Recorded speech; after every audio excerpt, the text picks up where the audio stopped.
Taste ಚೆನ್ನಾಗಿ ಬಂದಿದೆ. ನಾನು ನಿಜ ಹೇಳ್ತೀನಿ, ತುಂಬ ಚೆನ್ನಾಗಿ ಬಂದಿದೆ. ನನಗೆ ಇಷ್ಟ ಆಗೋಯ್ತು ತುಂಬ.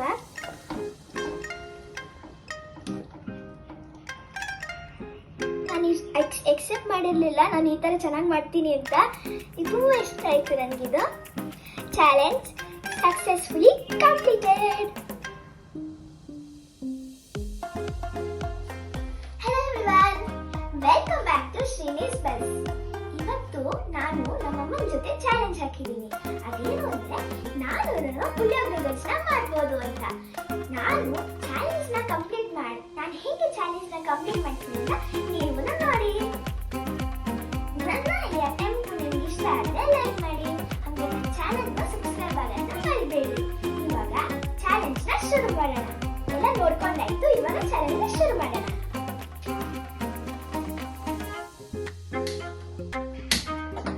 ಇವಾಗ ನಾವು ಪುಳಿಯೋಗರೆ ಗೊಜ್ಜು ಮಾಡ್ತಾ ಇರೋದ್ರಿಂದ ಪುಳಿಯೋಗರೆ ಗೊಜ್ಜು ಮಾಡೋಕ್ಕಿಂತ ಮುಂಚೆ ಸ್ವಲ್ಪ ಒಂದು ಇಂಗ್ರೀಡಿಯೆಂಟ್ಸ್ ಎಲ್ಲ ಪೌಡರ್ ಮಾಡ್ಕೊಬೇಕು. ಅದಕ್ಕಿಂತ ಮುಂಚೆ ನಾವು ಏನೇನು ಇಂಗ್ರೀಡಿಯೆಂಟ್ಸ್ ನ ಪೌಡರ್ ಮಾಡ್ಕೊಬೇಕು ಅದನ್ನೆಲ್ಲ ಹುರ್ಕೊಂಡ್ಬಿಡೋಣ.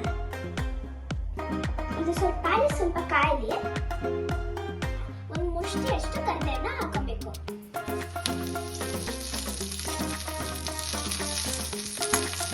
ಮತ್ತೆ ಅಷ್ಟೊಂದು ಚಟ್ಪಟ ಅಂತ ಇಲ್ಲ. ನೀರಿನ ಅಂಶ ಹೋಗೋ ತನಕ ಸ್ವಲ್ಪ ಹುರ್ಕೋಬೇಕು.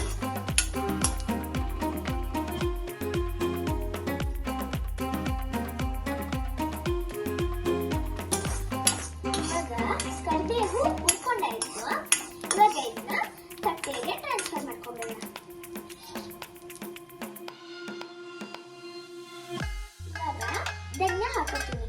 ಬಾಣಲಿನಲ್ಲಿ ಎಣ್ಣೆ ಇರೋದ್ರಿಂದ ಇದಕ್ಕೇನು ಎಣ್ಣೆ ಹಾಕೊಳ್ಳೋದೇನು ಬೇಡ. ನಾವು ಪುಳಿಯೋಗರೆನಲ್ಲಿ ಹುರ್ಕೊಳ್ಳೋ ಎಲ್ಲ ಇಂಗ್ರೀಡಿಯೆಂಟ್ಸ್ ಚೂರು ಎಣ್ಣೆ ಹಾಕಿ ನಾವು ಹುರ್ಕೊಬೇಕು. ಇಲ್ಲ ಅಂದ್ರೆ ಅದರಲ್ಲಿ ಟೇಸ್ಟ್ ಇರಲ್ಲ.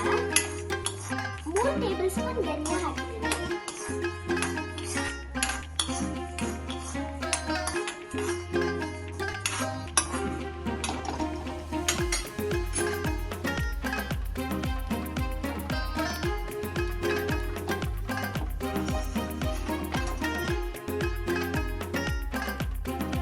ಇದಕ್ಕೆ 1 ಸ್ಪೂನ್ ಮೆಣಸು ಹಾಕೋಬೇಕು. ನಾರ್ಮಲ್ ಆಗಿ ಇದನ್ನು ಹುರ್ಕೋಬೇಕು.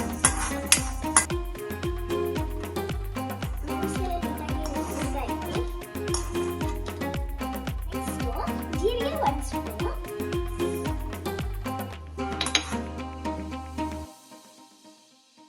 ಕಾಲ್ ಸ್ಪೂನು ಹಿಂಗು,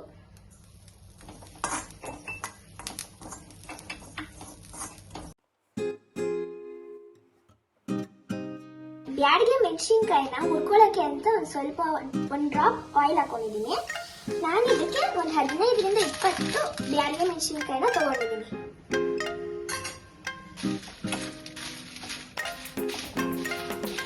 ಇದೇನು ಅಷ್ಟೊಂದು ಅಪ್ಪ ಮೆಣಸಿನ್ಕಾಯಿ ಘಾಟ್ ಬರ್ತಾ ಇದೆ.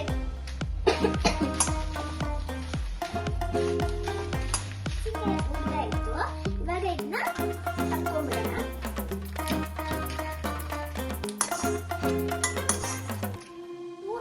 ಡ್ರಾಪ್ಸ್ ಆಯಿಲ್ ಹಾಕಿದೆ. ಇವಾಗ ಇದಕ್ಕೆ ಮೆಂತೆ ಹಾಕೋತಾ ಇದ್ದೀನಿ.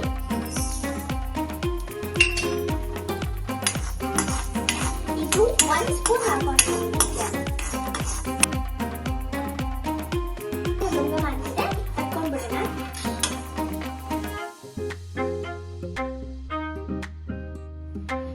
ಇಂಗ್ರೀಡಿಯೆಂಟ್ಸ್ ನ ಸಪರೇಟ್ ಆಗಿ ಪುಡಿ ಮಾಡ್ಕೊಬೇಕು. ನಾನು ಇವಾಗ ಹಾಕ್ತಿರೋ ಇಂಗ್ರೀಡಿಯೆಂಟ್ಸ್ ಸಪರೇಟ್ ಆಗಿ ಪುಡಿ ಮಾಡ್ಕೊಬೇಕು. ಇವಾಗ ನಾನು ಹಾಕ್ತಾ ಇರೋದು ಬಿಳಿ ಎಳ್ಳು. ಇದು 1.5 ಸ್ಪೂನ್ ಹಾಕ್ತಾ ಇದ್ದೀನಿ.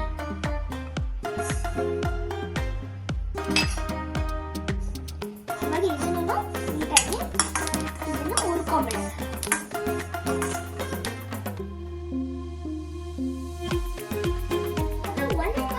ಕೊಬ್ಬರಿನ ಆಡ್ ಮಾಡಬೇಕು.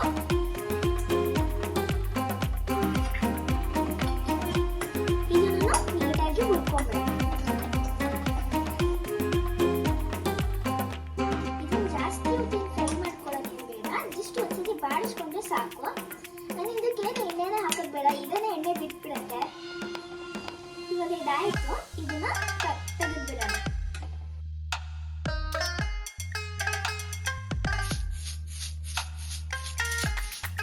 ಮೆಣಸಿನ್ಕಾಯಿ ಒಳಗಡೆ ಬೀಜ ಎಲ್ಲ ಸೌಂಡ್ ಮಾಡ್ತಿದೆ, ಅಂದ್ರೆ ಮೆಣಸಿನ್ಕಾಯಿ ನೀಟಾಗಿ ಫ್ರೈ ಆಗಿದೆ ಅಂತ ಅದು ತೋರಿಸ್ಕೊಡ್ತಾ ಇದೆ.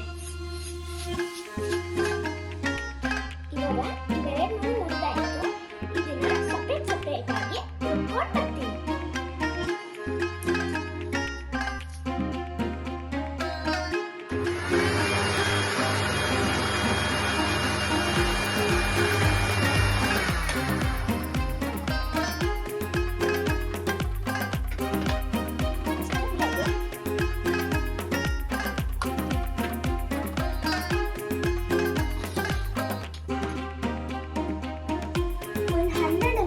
ಆಯಿಲ್ ಹಾಕಬೇಕು.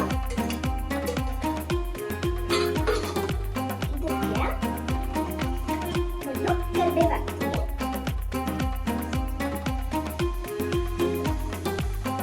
ಲಾಸ್ಟು ಹುಣಸೆಹಣ್ಣು ರಸನ ಹಾಕೋದು.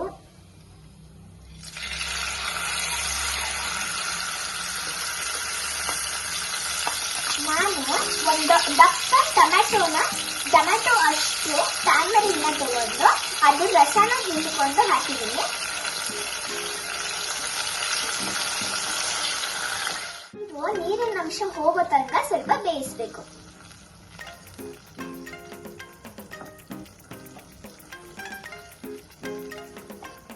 ಹುಣಸೆಹಣ್ಣು ರಸ ಕುದೀತಾ ಇದೆ.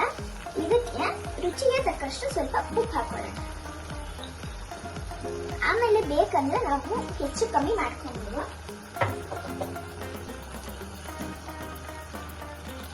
ಇವಾಗ ಎಳ್ಳು ಮತ್ತೆ ಕೊಬ್ಬರಿ ಪುಡಿನ ಹಾಕೊಳ್ಳೋಣ.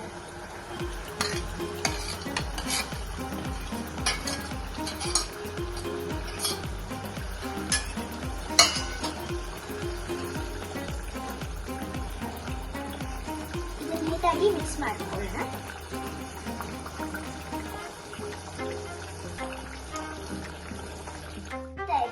ಇದಕ್ಕೆ ಅರ್ಧ ಸ್ಪೂನ್ ಅರಿಶಿನ ಹಾಕೊಂಡ್ಬಿಡೋಣ.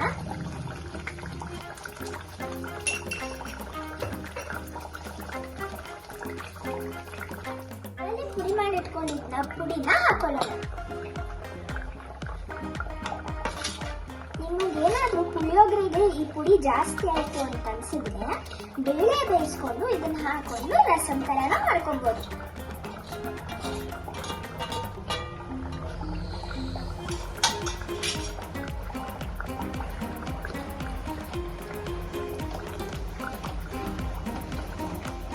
ಗೊಜ್ಜು ಗಟ್ಟಿ ಆಗ್ತಾ ಇದೆ. ಇವಾಗ ಸ್ವಲ್ಪ ಬೆಂದಾದ್ಮೇಲೆ ಎಣ್ಣೆ ಮೇಲ್ ಕಾಣಿಸಿದಾಗ ಈ ಗೊಜ್ಜು ರೆಡಿ ಆಗಿದೆ ಅಂತ ಅರ್ಥ. ಇದಕ್ಕೆ ಸ್ವಲ್ಪ ಟೇಸ್ಟ್ಗೋಸ್ಕರ ಬೆಲ್ಲನ ಆಡ್ ಮಾಡ್ಕೊಳ್ಳೋಣ. ಬೆಲ್ಲನ ಸೇರ್ಕೊಂಡ್ರೆ ಸಿಹಿ ಖಾರ ಹುಳಿ 3 ಇರುವಂತ ಡಿಶ್ ಪುಳಿಯೋಗರೆ.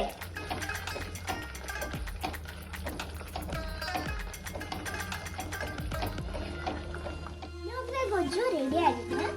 ಕಲರ್ ಡಾರ್ಕ್ ಆಗಿದೆ ಮತ್ತೆ ಎಣ್ಣೆನೂ ಬಿಟ್ಕೊಂಡಿದೆ. ಇದರಲ್ಲಿ ಇನ್ನೊಂದು ಸ್ಪೆಷಾಲಿಟಿ ಏನು ಅಂದ್ರೆ ನಾನು ಮಡಿಕೆಯಲ್ಲಿ ಪುಳಿಯೋಗರೆ ಗೊಜ್ಜನ್ನ ಮಾಡಿದ್ದೀನಿ. ಅದು ನನ್ನ ಸ್ಪೆಷಾಲಿಟಿ.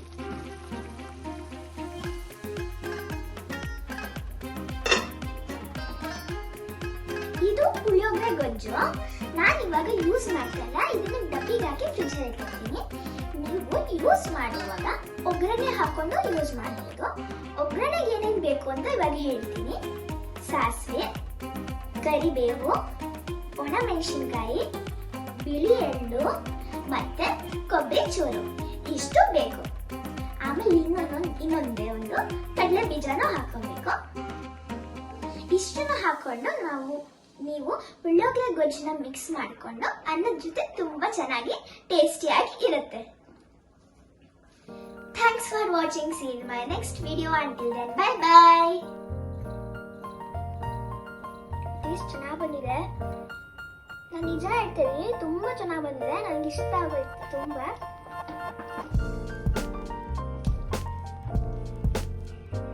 ನಾನು ಎಕ್ಸೆಪ್ಟ್ ಮಾಡಿರಲಿಲ್ಲ ನಾನು ಈ ತರ ಚೆನ್ನಾಗಿ ಮಾಡ್ತೀನಿ ಅಂತ. ಇದು ಇಷ್ಟ ಆಯ್ತು ನನಗಿದು. Challenge successfully completed.